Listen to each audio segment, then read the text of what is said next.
Bonsoir à tous, bienvenue dans ce flash d'information. Les épreuves écrites du baccalauréat ont démarré ce matin sur l'ensemble du territoire national.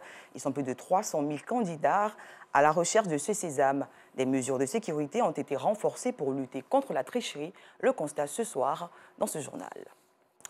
Les pluies torrentielles qui secouent la ville d'Abidjan s'étendent aussi aux localités environnantes.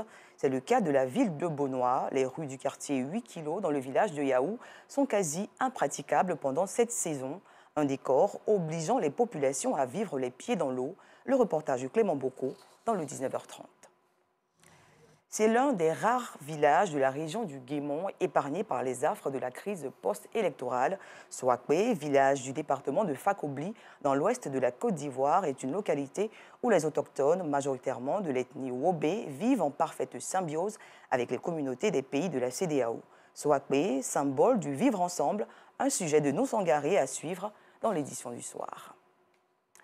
Ces partisans en avaient fait une priorité. La junte militaire au pouvoir au Burkina Faso vient d'accéder à cette requête. Christian Roch Kaboré, l'ex-président burkinabé, est désormais libre de tout mouvement. Une information rendue publique aujourd'hui par le porte-parole du gouvernement de transition.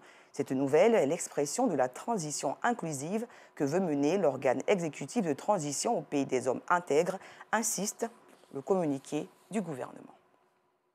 Au Soudan, l'armée ne participera plus au dialogue national sous l'égide de l'ONU et de l'Union africaine. Une information donnée aujourd'hui par le général putschiste Abdel Fattah al-Burhan.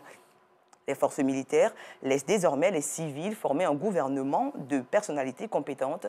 Cette information, faite lors d'une allocution sur la chaîne nationale, intervient alors que des centaines de Soudanais organisent pour le 5e jour consécutif des sit-ins à Khartoum, la capitale, et dans ses banlieues.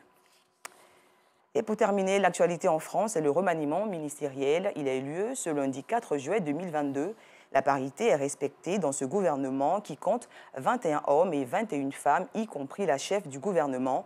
Derrière la première ministre Elisabeth Borne, le gouvernement compte 11 hommes et 5 femmes ministres de plein exercice. Ils sont 9 hommes et 6 femmes parmi les ministres délégués et on compte 1 homme et 9 femmes au rang de secrétaire d'État.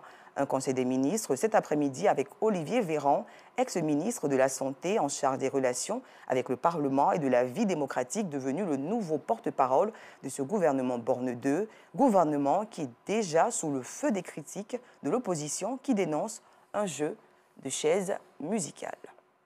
C'est ici que prend fin ce flash. Merci de l'avoir suivi. Je vous donne rendez-vous à 19h30.